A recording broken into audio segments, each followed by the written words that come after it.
नमस्कार मंडळी, स्वागत आहे आपल्या संगीता सोमी किचन मध्ये। मंडळी, इथे तुम्ही बघू शकता आजची आपली रेसिपी आहे ती अतिशय चविष्ट मसालेदार गावरान पावटा भाताची। रोज रोज संपूर्ण जेवण करायचा कंटाळा येतो तेव्हा अशा पद्धतीचा एकच पावटा भात बनवता येतो आणि हा मसालेदार पावटा भात आहे तो गरम गरम खायला खूप असा टेस्टी लागतो।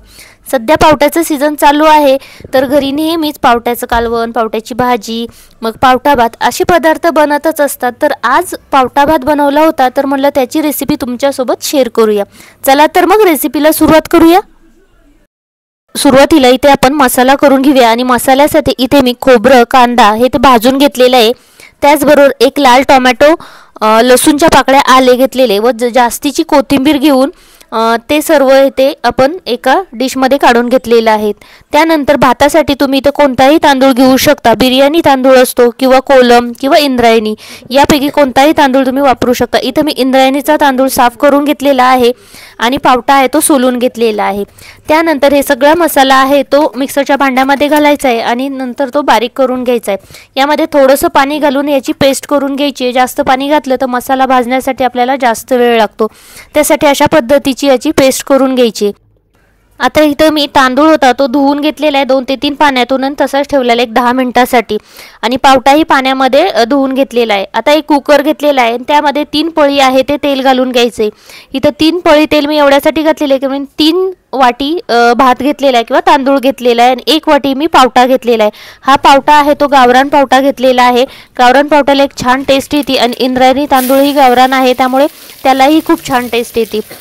तर इथं मी तेल घातल्यानंतर त्यामध्ये खडे मसाले घातलेले आहेत। खड्या मसाल्यामध्ये तेजपत्ता, दालचिनी, लवंग, काळी मिरी, हिरवी वेलची, तुम्ही इथे मोठी वेलचीही घालू शकता। त्यानंतर वाटलेला मसाला 3 ते 4 चमचे घालून घेतलेला आहे आणि तेल सुटेपर्यंत हा मसाला आहे तो परतून घ्यायचा आहे। इथे त्यानंतर मी 1 चमच आलं लसूण पेस्ट घातलेली आहे आणि तेही आपण चांगलं तेल सुटेपर्यंत परतून घ्यायचं आहे। इंद्रायणी तांदूळ आणि गावरान पावटा जर असेल तर या भाताची टेस्ट आणखीनच वाढली जाते। तर आता आपण पुढची रेसिपी बघूया। हे मसाला आहे तो तेल सुटेपर्यंत चांगला भाजून घ्यायचा आहे म्हणजे भाताला एक छान टेस्ट येते। मसाला भाजल्यानंतर बघू शकता इथं तेल सुटलेलं आहे। आता इथं मी चवीनुसार मीठ ॲड केलेलं आहे, अर्धा चम्मच हळद घातलेली, 1 चम्मच आपण लाल तिखट घालायचे। लाल तिखट तुम्ही आवडीनुसार कमी जास्त करू शकता। इथं 2 मिरच्याही घातल्या तरी चालू शकतं। त्यानंतर जिरा पावडर आणि धनिया पावडर इथं अर्धा चम्मच घातलेला आहे आणि बिर्याणी मसाला घेतलेला आहे इथं सुहानाचा, तो मी 1 चम्मच घातलेला आहे। त्यामुळे एक छान टेस्ट आपल्या भाताला येते।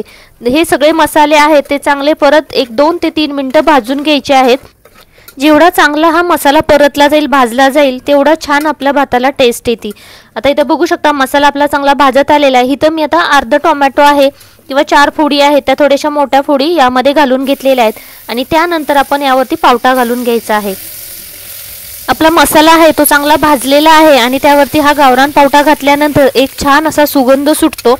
तर पावटा आहे तो मसाल्यामध्ये चांगला मिक्स करून घ्यायचा आहे जेणेकरून 1-2 मिनिटं वापरला पाहिजे। त्यानंतर त्यावरती जो तांदूळ घेतला होता तो घालून घ्यायचा आहे आणि तांदूळ, पावटा आणि मसाले हे तिन्ही ते चांगले मिक्स करून घ्यायचे जेणेकरून 3-4 मिनिटं तांदूळ आहे तो चांगला वाफलून निघाला पाहिजे। त्याचा जो सफेद दिसतो किंवा जो कलर असतो सुरुवातीला तर तो चेंज झाला पाहिजे।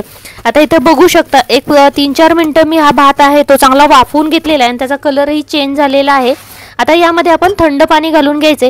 पाणी तुम्ही आवश्यकतेनुसार घालू शकता। इथं मला 1 तांब्या आणि थोडंसं वरती पाणी घातलेलं आहे।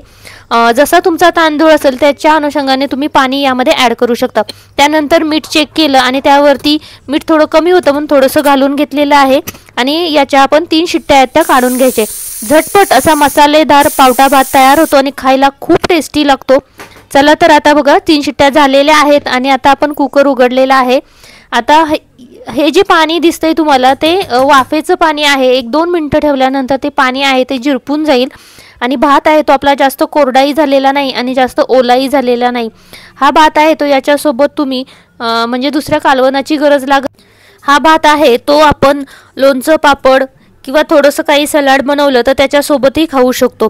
अप्रतिम असा हा भात लागतो आणि यामध्ये इंद्रायणी तांदूळ आणि गावरान पावटा जर असेल तर आणखीनच छान।